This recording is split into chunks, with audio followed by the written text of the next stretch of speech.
They're not good enough to start. They're not even good enough to play. But they do talk a good game. So come join Lou and Jose from the sidelines where all the best sports discussions happen anyway. Welcome in to the Benchwarmerz podcast. Welcome into the program, everybody. I am Lou Ruggieri, and that is Jose Ortiz, and this is the Benchwarmerz podcast. Wherever, whenever, and however, we're happy to be listening. Appreciate you taking some time to spend it with us. We are going to try to make it worth your while. Big show coming up in a little while. We have to talk a little Week 17 NFL season wrap-up, some NBA talk. In a little while this hour, we have a fun little segment that Jose came up with. It's season-ending obituaries for the teams that did not make the playoffs, which I think is going to be a lot of fun. There is a ton of Black Monday news, I think this is called. There's a lot going on there. And then to kick off, we have to start off with the top 5 news stories in the NFL in Week 17, and I'm kind of going fast through this introduction because we have a lot to talk about.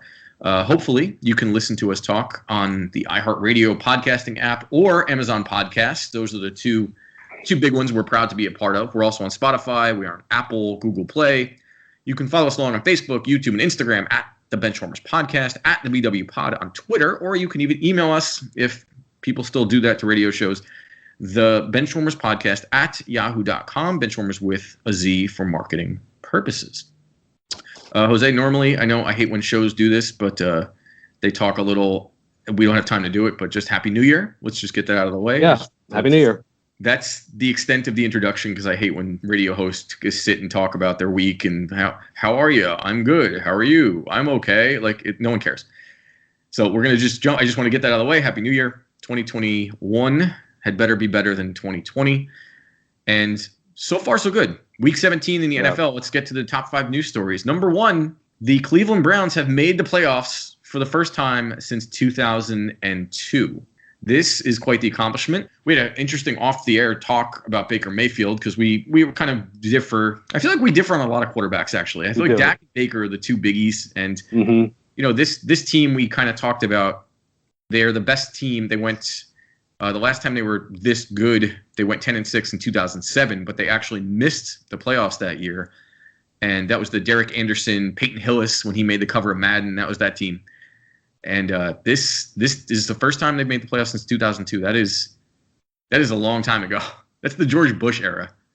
We were still in college, Lou. We were still in college. Let's just throw that out there. And had some years left, too. It was like we were seniors in college or something like that. Yeah, that was nice and early. But yeah, the Browns, I don't know what to say. I'm happy for them. I really am. It's taken a long time. They've been through a number of people and players, and the litany of quarterbacks that they've cycled through is almost it is ridiculous. Baker, I think you had some interesting points about him. I think Baker is good enough. I don't think he's great. He set the rookie record for passing touchdowns that Justin Herbert just destroyed. And he looks okay. I think without Freddie Kitchens and now having Kevin Stefanski there, he looks a lot better because they're utilizing him in a way that doesn't put so much pressure and onus on throwing the ball. It does help to have the best backfield in the league. And their defense is steadily improving. So I think that they have a chance. They play the Steelers this week again, and it's going to be the full-strength Steelers. So I'm not sure that's going to go over super well. But, yeah, good for the Browns. Yeah, good for the Browns. I'm very happy for them. Quickly about the Week 17 game, if that's how the Browns are going to play, you probably don't have a chance to beat the Steelers at full strength. Rested, they barely beat them with Mason Rudolph at quarterback. Listen, I'm not going to sit here and tell you that Baker Mayfield is a superstar quarterback because he's not. He's in year 3. He's a good starting NFL quarterback. And I think that that's okay. He doesn't have to be Russell Wilson or Tom Brady or Peyton Manning or Patrick Mahomes or Aaron Rodgers. He's a quality starting quarterback, and he's exactly what you want when you draft a quarterback in the first round. Never mind just number 1 overall. You want your team to get better. In the years before Baker got there, they had 0 wins, 1 win the year before that, and 3 wins the year before that, 7 wins the year before that, and 4 wins the year before that. He comes in their first season. The first season he's there, they win 7 games. I'm not saying that he was the reason why, but the team instantly got better when he arrived, and not by 2 games, by 7 games. The next season, when expectations were higher and he was doing a little bit of talking, they didn't live up to expectations. They went 6-10. And it's okay for a quarterback to have to mature. Not every quarterback comes in cool, calm, and collected like Patrick Mahomes and is just doesn't ever make a mistake. Most players who are 21 years old, 22 years old, maybe get a little full of themselves, maybe read their press clippings and talk when they shouldn't talk. It helps when it doesn't help when you have a guy like Odell Beckham Jr. joining your team, who isn't exactly the role model that you would like to be leading your franchise. And I think that's part of the issue, that there wasn't really a strong culture on that team, not just culture for winning, but a culture of how you carry yourself, how you play the game. There just wasn't anything. There's nothing of the sort there. Baker Mayfield came into a blank slate, a team that had been doing nothing but losing and failing. And here in his 3rd year, they're 11-5 and headed to the postseason. This is exactly what you want when you draft a quarterback that high. So I just don't understand the complaints about Baker. I'm very happy for him. He had a decent year this year. 26 touchdowns, 8 interceptions. So like I said, not world beating, but not awful either. It's a decent season. I'm very happy for the Browns. I'm very happy for Baker. And we'll see what they can do in Week 17. I think they're playing with the houses. I mean, in round 1 of the playoffs, I think they're playing with the house's money right now. And but if they happen to get a win, man, Cleveland is going to explode if they happen to get a win. Yeah, I mean, the Steelers in that game in Week 17, I mean, they made it competitive. And the Browns, like I said, they did what they are good at. They outrushed the Steelers 192 yards to 85. And so the Steelers, by the way, I know this is more about the Browns, but the Steelers running run the ball is a problem. I mean, that's not you can't really win in the playoffs if you can't run the ball. And obviously it was Mason Rudolph. He's Mason Rudolph. I don't even know. 22-39, 315 yards, 2 touchdowns, 1 interception. I think if Ben is coming back next year, they need to get a viable backup, because Mason Rudolph is just not good at playing football. Yeah, for everyone who says that the running back position is not important and you don't need to have a good running back, I just want you to take a look at James Conner and what the Pittsburgh Steelers have been able to do or not been able to do running the football, and tell me that a good running back is not important. Yeah, Nick Chubb on the other side of the ball, 14 carries, 108 yards. He cracked 1,000. Kareem Hunt was on the way, but he kind of fell a little bit short. That would have been pretty impressive to have 2,000-yard rushers. And, I think that this is interesting, depending on, I guess it doesn't really matter what the result of the playoffs are for the Browns, but it's not a good look for Odell Beckham when your team is successful, not because you're not there, but even though you're not there. They played better without him. Played better without him. There's no question at all that they played better without him. And if I'm the Browns, I'm not sure what kind of value he has at this point, but I'm looking to trade Odell Beckham Jr. He's coming off of an injury, and he's kind of looked like not very productive over the last few years with the last 2 years with the Browns. So there may not be a huge trade market, but if you can get, a second round pick, God forbid, you can get a first round pick, you move immediately, but you can get a second or third round pick, I would consider making that move. Oh, I think, yeah. If I'm, I said this last, if I'm the Packers, I'll drop a second round pick today for Odell Beckham, but the Packers don't. They'll probably give up that second round pick for another running back or something. So yeah, it's not good. I'm curious to see. We have a lot of offseason to talk about where Odell Beckham may or may not go. So the second story, top 5 news stories in Week 17 NFL. The Eagles controversy. I'll put Eagles controversy question mark, more or less. They seemingly threw the game. They put in Nate Sudfeld and inexplicably pulled Jalen Hurts, and they basically handed the NFC East title to the Redskins while simultaneously, or the Washington football team, while simultaneously giving the finger to the New York Giants. I see both sides of this, and after Doug Peterson, obviously he denied it. That's a must-lie situation anyway. But even if he did, I don't know what the problem is because what do you give me your thoughts first, and then I'll expand. So at first I was like, how could they do that? Oh my goodness, that's so awful. And then I was thinking about like, wait a minute, we just killed the Jets for not all of us killed, but so many people killed the Jets for playing hard and winning a game. So now we're killing the Eagles for not playing hard and not winning a game. And if you're the Giants, you win more than 6 games. I don't care that they cost us the division, blah blah blah. No, you cost yourself the division by going 6-10. All right, look in the mirror. That's why you lost the division, not because the Eagles decided not to show up on week 17. It's because your team decided not to show up this whole season. That's all I have to say about it. Yeah, and I think in the long term, I honestly would have.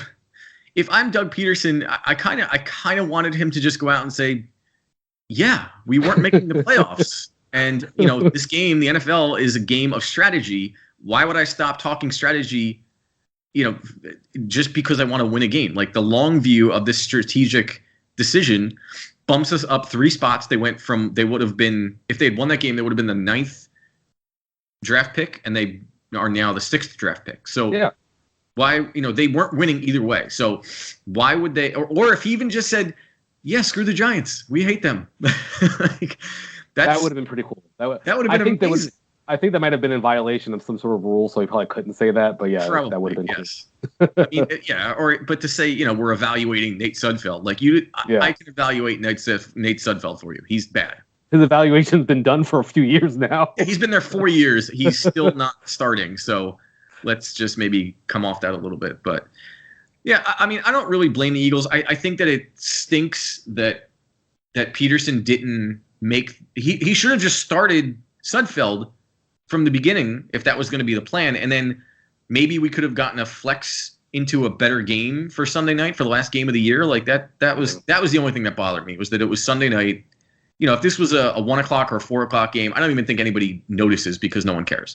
But it's good. Yeah, I would say the only thing, talking about strategy, you kind of triggered something in my mind. I mean, aren't you trying to see what Jalen Hurts is, and who he is, and if you're going to go forward with him as the quarterback? So from that standpoint, keeping him in the game to play against a team that knows they have to win the game to go to the playoffs, maybe you would have learned a little bit more about Jalen Hurts as a player. That's my only thought. Yeah, I mean, I guess, but it was only going to be another quarter. Yeah, fair. I don't know. I think he's done pretty good for himself in the couple games that he started, but I don't know. I'm not as upset. I mean, I'm also not an Eagles fan, and I know that's different too. But I don't blame Doug Peterson for what he did, because it's the smart thing to do for the future. Like what? Yeah. Short term, long term.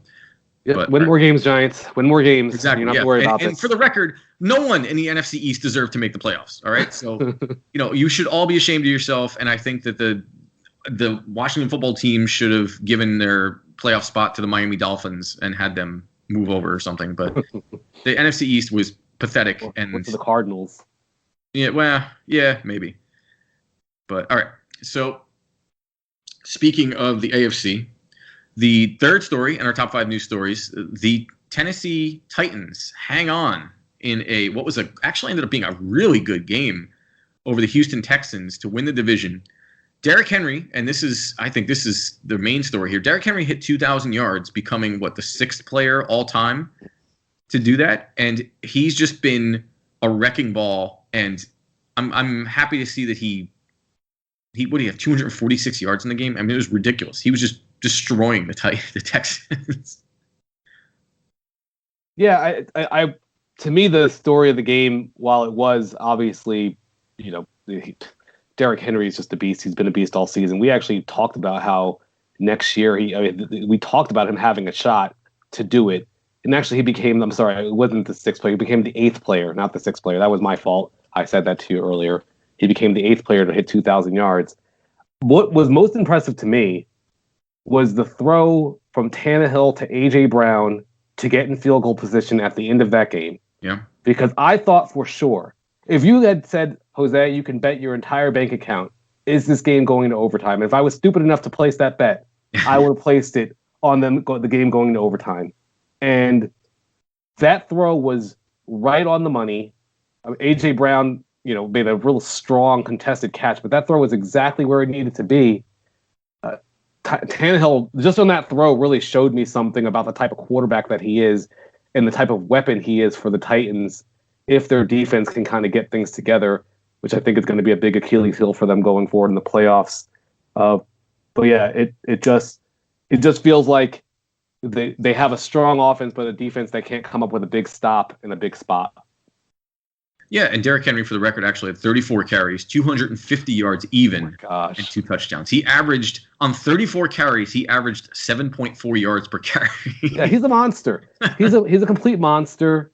He's amazing. A.J. Brown, by the way, A.J. Brown and Corey Davis, I feel like I owe the Tennessee Titans an apology because early in the season, I made fun of them and their receiving core, and A.J. Brown is a grown-up man. Him and Corey Davis are way better than I gave them credit for, and I owe them a very big apology.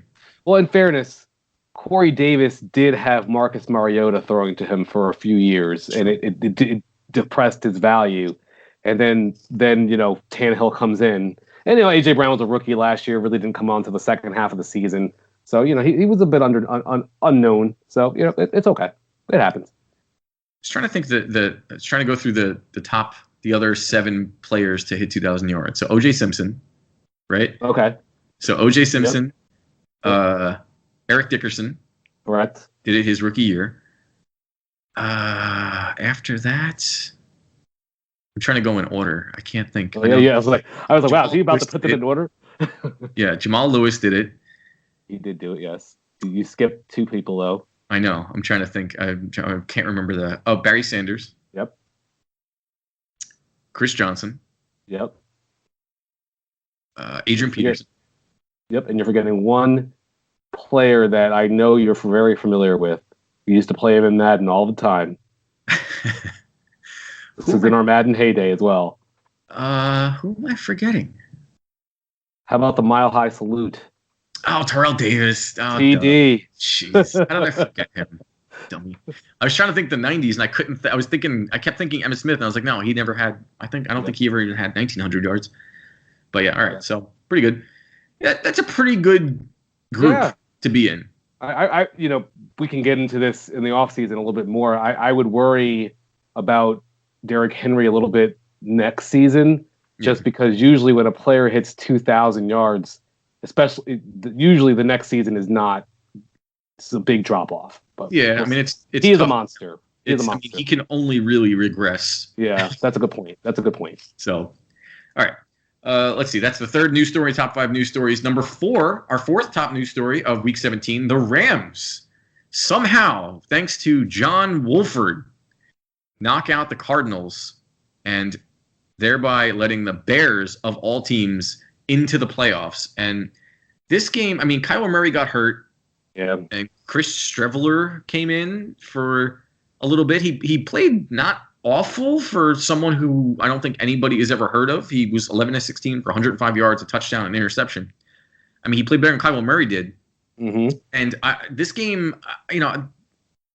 it's unfortunate because the Cardinals, early on, they had such promise. And this game just, DeAndre Hopkins was basically shut out of this game. He had 4 receptions for 35 yards. I mean, that's very un-DeAndre Hopkins-like.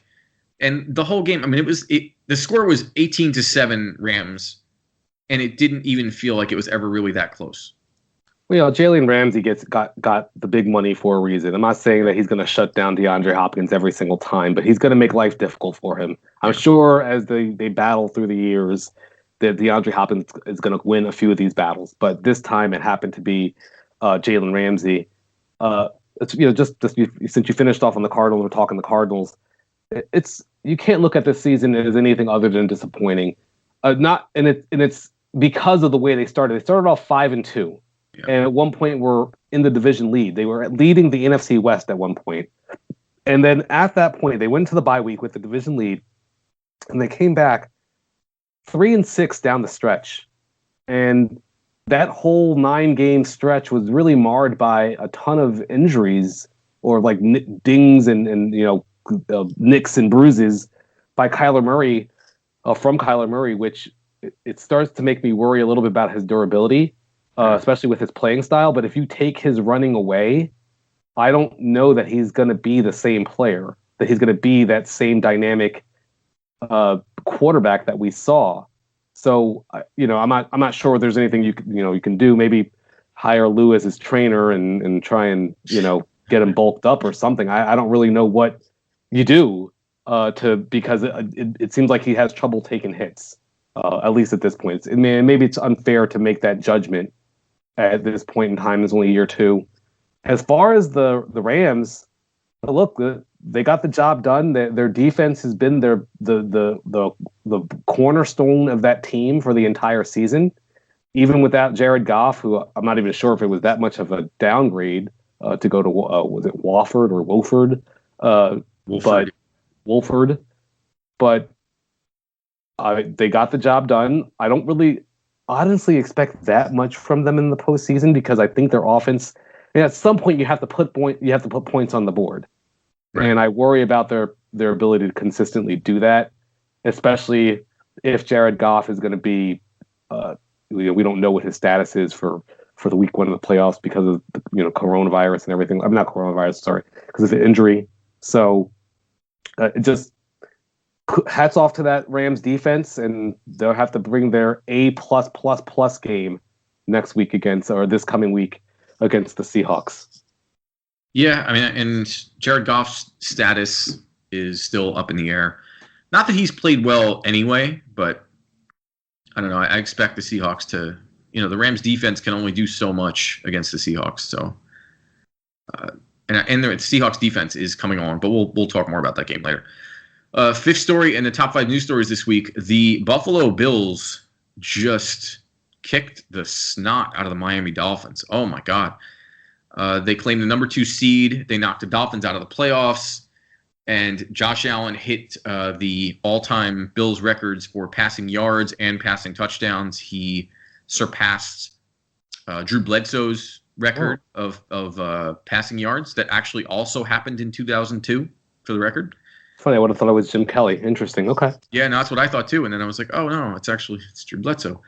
But, this game, 56-26, and really, it wasn't even really that close. I mean, this game was just basically a laugher. I mean, the Bills scored 28 points in the second quarter, and the Dolphins scored 3. I mean, I don't even know. Tua picked off 3 times. Tua, I wonder if I was not to say I wasn't impressed by Tua, but I was actually kind of like, wow, that's not good play. Ryan Fitzpatrick was not there.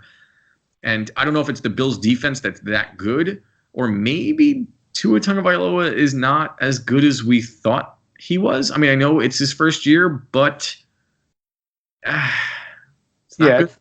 It's fair to say he's been underwhelming when he's played. He's had a couple, good games here and there, but he's been overall pretty underwhelming.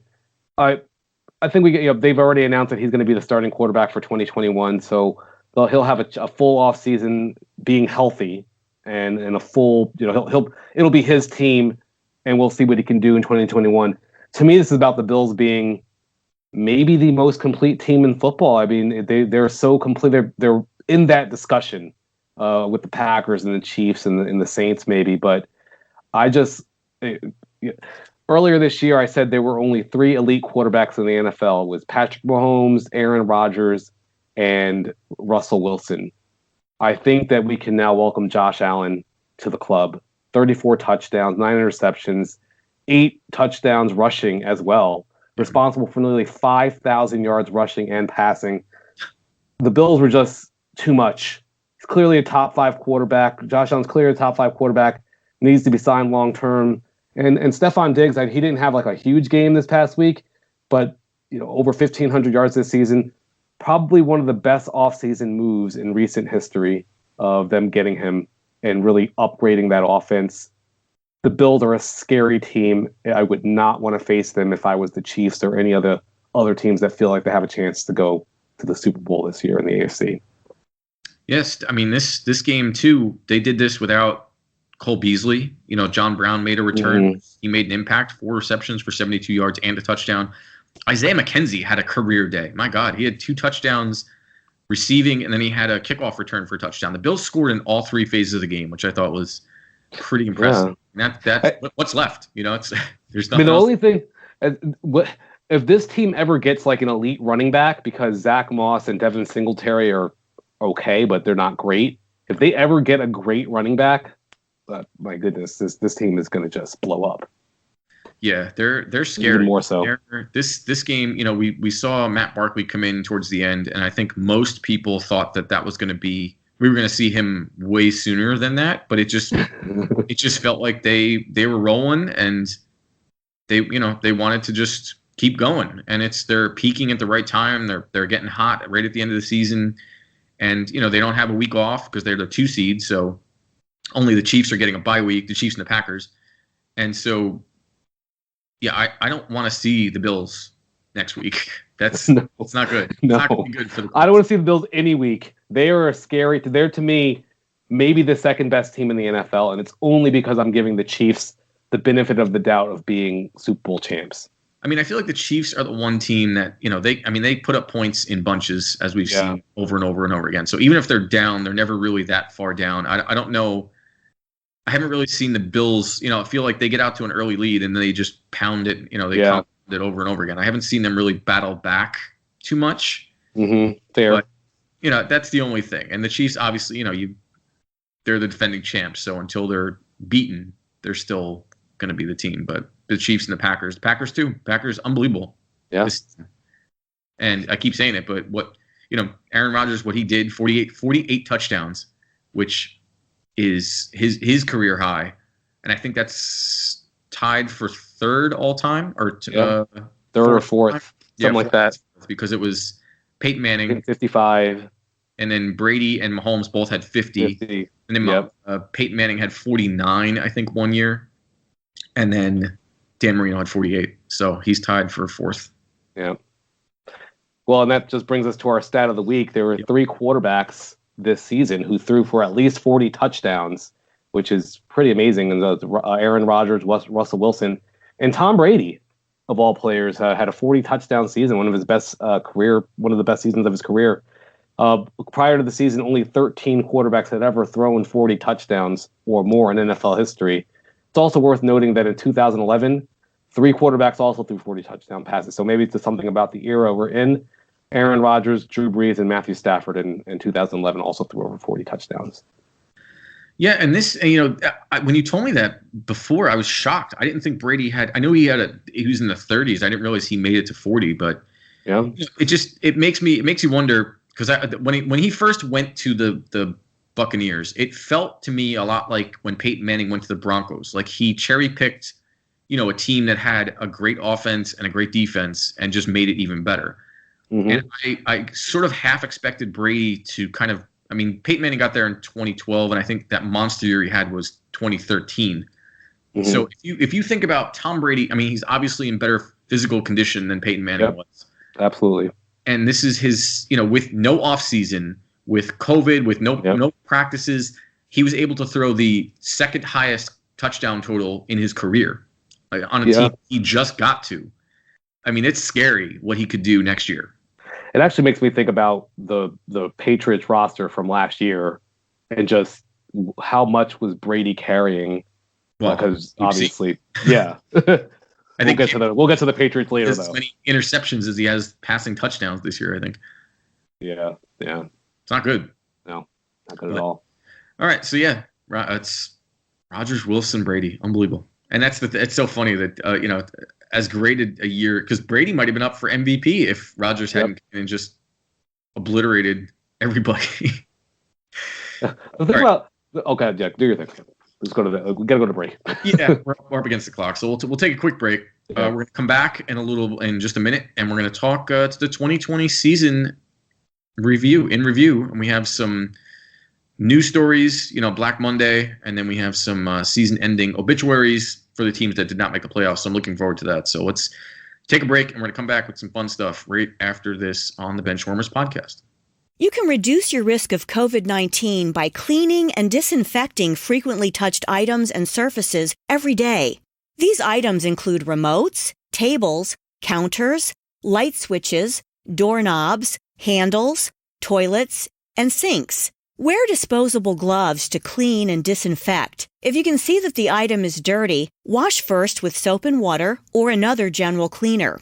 Then use a household disinfectant to kill germs. Follow manufacturer's instructions for application and proper ventilation to safely use the product. For phones or other electronics, follow the manufacturer's instructions for cleaning and disinfecting. If no instructions, use alcohol-based wipes or sprays containing at least 70% alcohol. Dry surface thoroughly. For more tips, visit cdc.gov. And now back to the Benchwarmers podcast with Lou and Jose.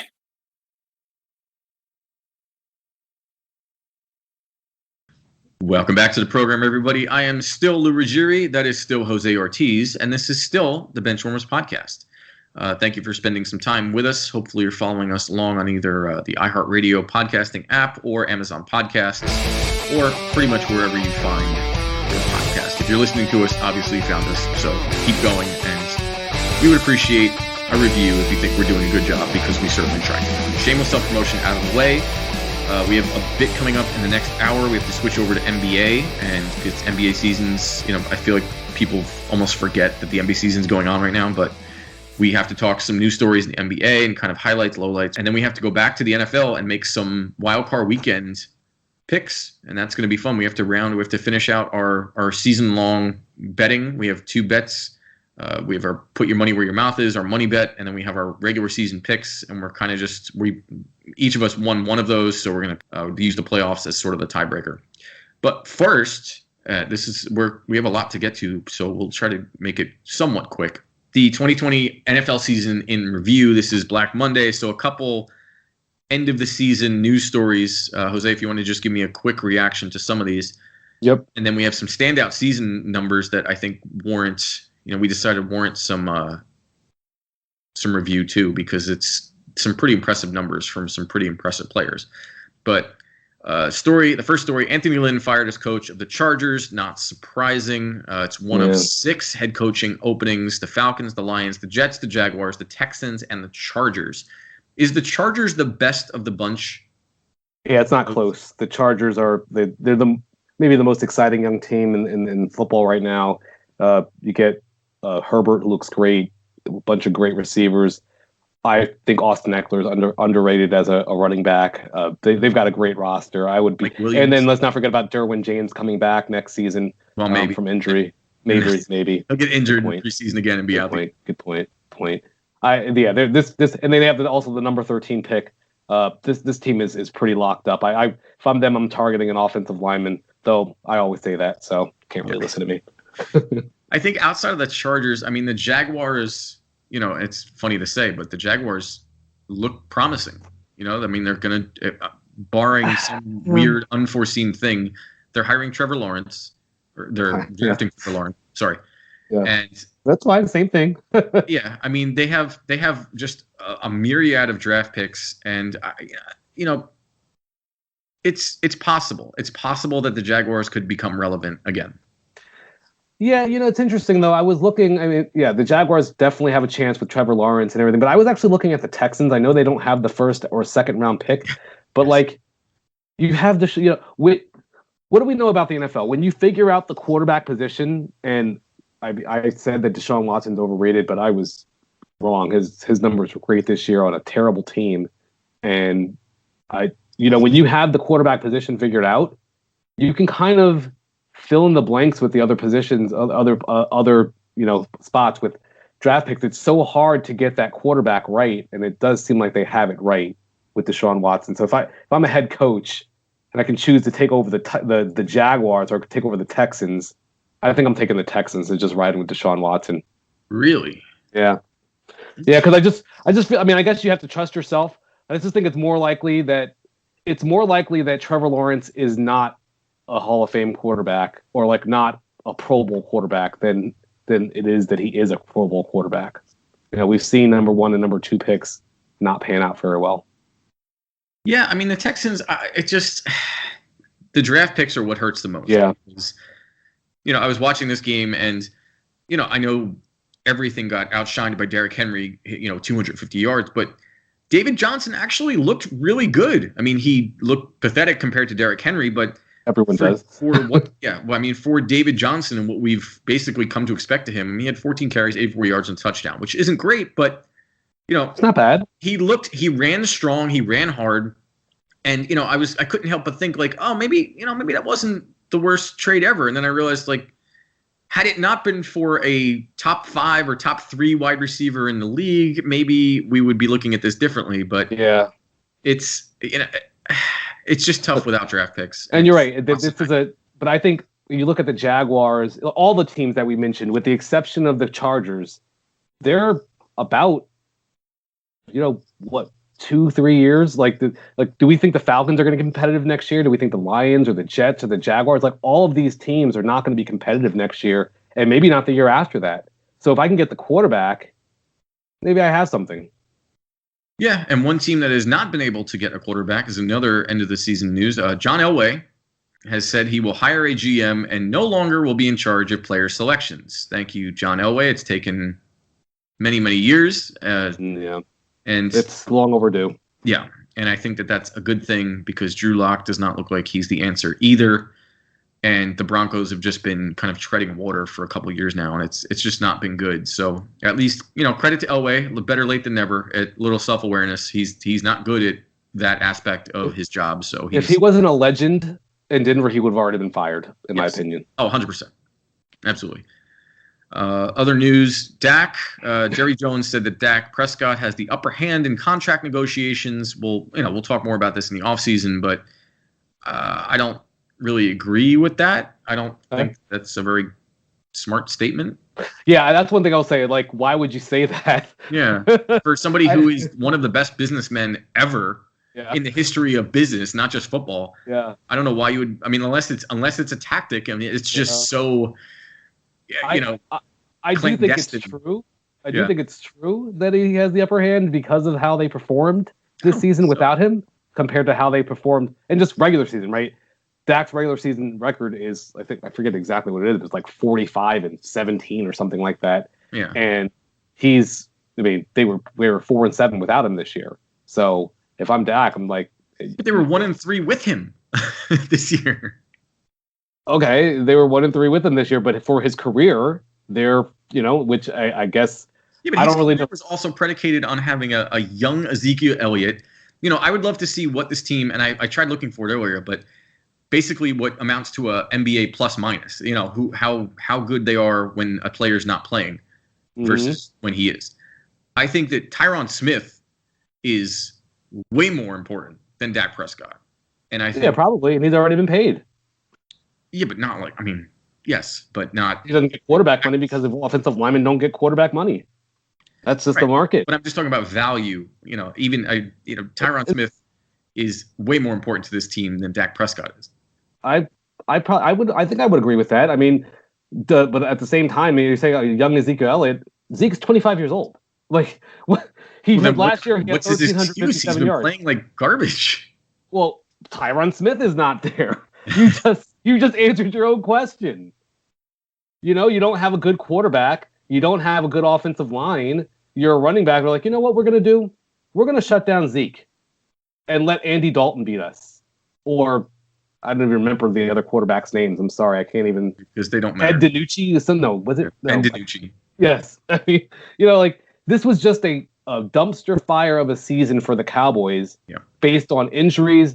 Yes, they did get off to a bad start. But Dak Prescott's been a good quarterback been borderline great in the regular season for most of his career. And in postseason, I guess he's got a okay record. He's 1-2. His performances haven't been awful.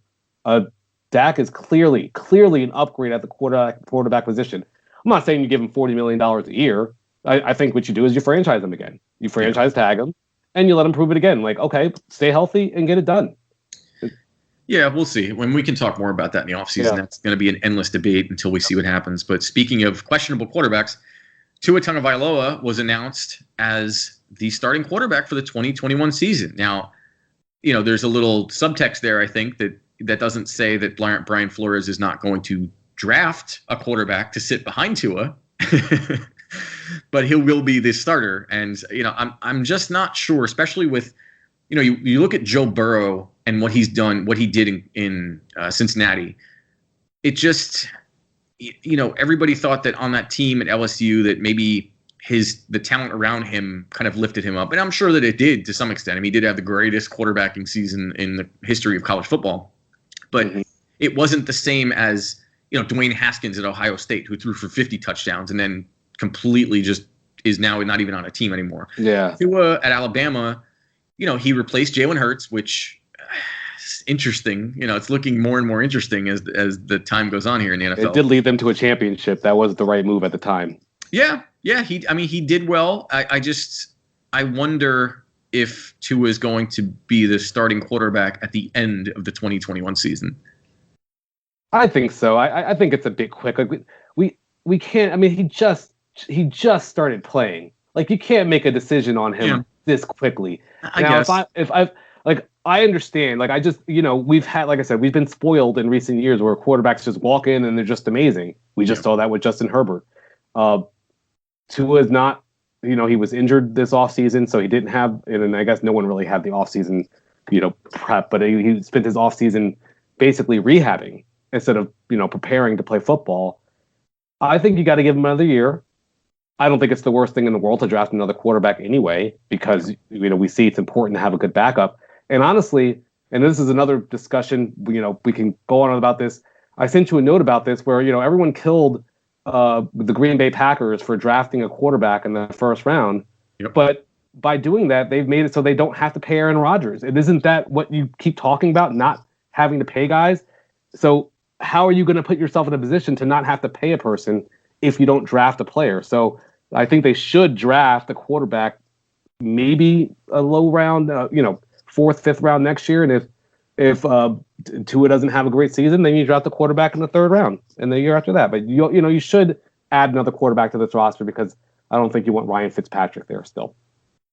I mean, Ryan Fitzpatrick is a pretty serviceable backup, but yeah, I mean, it is what it is. I don't know. I think that he does deserve a year. I think that it might be he might be on a short leash, but okay, we can talk more about that. In weeks and months to come. But speaking of college and LSU, we touched on before, some standout seasons that we've seen this year in the NFL. Justin Jefferson, 1,400 yards receiving. Unbelievable. And Jose, you were touting Justin Jefferson. I'd like to give you the floor to take your victory lap on air for how right you were about Justin Jefferson. Now, don't give me any airtime about how wrong I was about anyone else. But Justin Jefferson, listen, when you produce at the highest level in the SEC on the way to a championship game, on the way to a championship win, I should say, it's just, there was no doubt in my mind he had the speed, he has the size, he had the quarterback, he had the offense. It all fit together. Justin Jefferson, I wouldn't be surprised if he gets even better next season and becomes one of the best receivers in the NFL. Yeah, I mean, it was Randy Moss-esque, honestly. Yeah. It was crazy. Yeah. And it's rare that we see a trade in the NFL that works out for both teams. Mm-hmm. But Stephon Diggs going to the Bills he led the league in receiving yards. And then drafting Justin Jefferson, it just seemed like it just worked. Both teams won. He was only 135 yards behind Stephon Diggs. Yeah. I think I'm happier if I'm the Vikings right now. Yeah, well, he's on a rookie deal. I mean, Stephon Diggs got paid and it's working out. But all right, we already touched on this earlier, but Derrick Henry, 2,027 rushing yards, 17 touchdowns. Do you know, out of that, we talked about the 2,000-yard club. Do you know who had the most yards in history? Do you remember? I believe it was Eric Dickerson. Correct. 1984, 2,105 yards. Next closest, Adrian Peterson. Well, 2,097 yards. I don't know why he didn't just stay there and get another. Yeah, I wonder. I have to look back at that season. Like, what the heck happened? Yeah. And after that, it goes Jamal Lewis, 2,066 yards. Barry Sanders, 2,053 yards. Then Derrick Henry, 2,027 yards. Then I can't do math. Chris Johnson, 2,006 yards. Eric Dickerson, no, he was the top, and then O.J. Simpson, 2,003 yards. So pretty good. Although it should be noted, O.J. Simpson, I feel like everyone kind of forgets this. O.J. Simpson did it when there was 14 games. Like this record, as the only thing O.J. Simpson's better at than murdering people is running the ball, and he would have shattered. I don't even know. He was averaging 143 yards a game. So tack on another almost 300 yards to that total, and it's not even funny. Close. It wouldn't be close. Absolutely. Yeah. So good for him. Good for Derrick Henry, though. I think he is a force. And by contrast, talk about different styles. Alvin Kamara also had an amazing season, 21 touchdowns. I mean, it did help that he had 6 touchdowns last week. Game. Yeah. But, I mean, between the two, if you had to start a team right now, are you starting it with Alvin Kamara or Derrick Henry? That's a great question. I think I'm going to go Alvin Kamara because I feel like he has a chance to stay healthier longer. That's really what it boils. I just feel like he's a monster, but I just, no one can take the amount of hits and punishment that he takes. I don't think. I don't know. I don't think. I think it would depend on my quarterback. Yeah, because Alvin Kamara is as deadly a receiver as he is a running back. So if I had a quarterback that could utilize him that well, I think I might take him. But otherwise, I mean, Derrick Henry, you just put anybody in there. Yeah, let him hand off. You can't game script Alvin Kamara out though. Like if the Titans fall behind by 3 touchdowns, Derrick Henry becomes kind of useless. Yeah, and I feel like Alvin Kamara is always useful no matter what the score is. Yeah, that's fair. We already touched on Stephon Diggs, 1,535 yards receiving. Amazing. A couple defensive standouts. TJ Watt, 15 sacks, 23 tackles for a loss. Yeah, he's unbelievable. I mean, I know Aaron Donald is Aaron Donald, so I don't know. I don't think TJ Watt's going to win Defensive Player of the Year, but it's either going to be him or Xavier Howard. 10 interceptions this year for the Miami Dolphins. He is a standout. He's unbelievable. I feel like Xavier Howard's relatively unknown too. I feel like there's your average NFL fan probably doesn't even know much about who he is as a player. And Xavier Howard might be the best corner, and Stephon Gilmore is probably the best corner, but Jalen Ramsey, he's in that discussion. In that discussion. Yeah, it's pretty good. So a lot of good standouts this year. I want to move on to our season-ending obituaries, and this is sort of. So, I don't know. It's going to be fun. We'll make it quick, but basically a 1-sentence sort of wrap up of each of the teams in each division that did not make the playoffs, and just to kind of where you stand on them as the season ends. So we'll start in the AFC East. The Miami Dolphins. What's your obituary for the Miami Dolphins, Jose? A team headed in the right direction, but still needs more explosiveness on offense. I just had, will there be a year Tua for Tagovailoa? Okay, I see where you're going with these. New England Patriots. So yeah, I tried to make them somewhat that's fine. short and entertaining as much as possible. Some of them are dumb, but it's fine. I feel like mine are more I'm trying to be analytical here.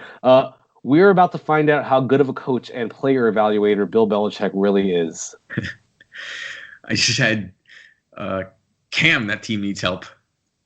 Yeah, 8 touchdowns, 10 interceptions for Cam Newton this season, just to build on your point from earlier. Terrible season. Real bad. The New York Jets. I don't even know where to start with this team. That's all I have. I actually had something similar to that, and then I changed it to you had to win 2 games, didn't you?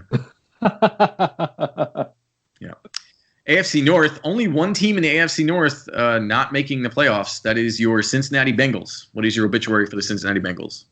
They need another year or 2 of great drafts and player development to seriously contend in this division. I have, with the return of Joe Burrow, the future is bright orange. Okay. Yeah. AFC South, the Texans. I just don't see a path to them contending for anything in the next year or 2. I have very simply, let Deshaun Watson go, please. I think the only way, and we don't have to get in a full discussion, but we have off season. But I think, with the absence of their first and second round picks that they just gave up for Laramie Tunsil and a couple other players, I think that they the only way to salvage that is to trade. Deshaun Watson is playing about as good as he's ever played, and I think you could get a king's ransom for him because the Texans need help in every facet of the team, and it feels like they're wasting his best years, and he's floundering, and I don't want to see that happen. I'd rather see him go to a rebuilding team and let the Texans just start over completely. But I mean, he's still 25. I think you just tank this next year and try and see what you can do in 2023. Maybe. I don't know. But speaking of tanking, the Jacksonville Jaguars. At least they have the number 1 pick because they don't have much else.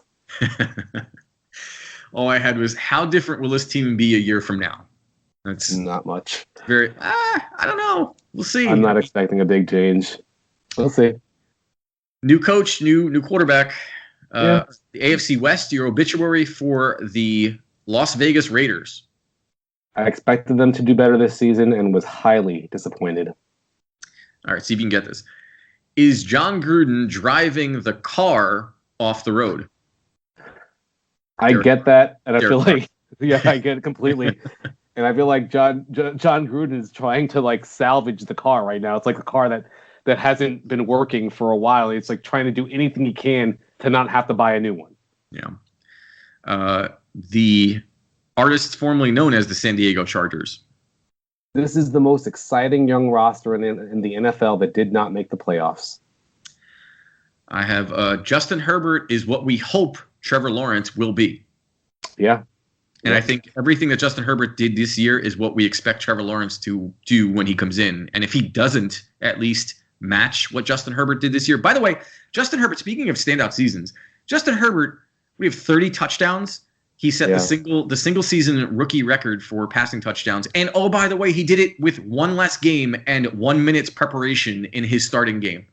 Just to put it out there. Yeah. Trevor Lawrence is going to be good, but Justin Herbert is unbelievable. There is almost no way that Trevor Lawrence has a season like that next year. No way. No way. All right. The Denver Broncos. What is your obituary? This team desperately needs an upgrade at quarterback and running back. Unless Elway can play, the Broncos need to change their quarterback. Yep.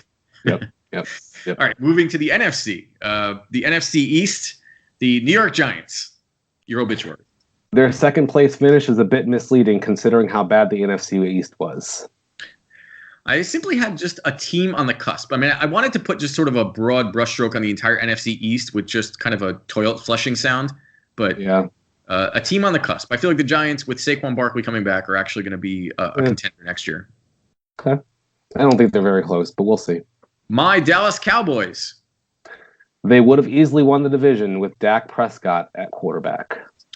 Please don't sign Dak to a long-term deal. I want to be bad for the next 5 years. Please don't sign Dak. I wish that they had been worse, instead of being, again, you sit in mediocre. I'm tired of having winning seasons with Dak Prescott as my quarterback. Yeah, well, we'll see.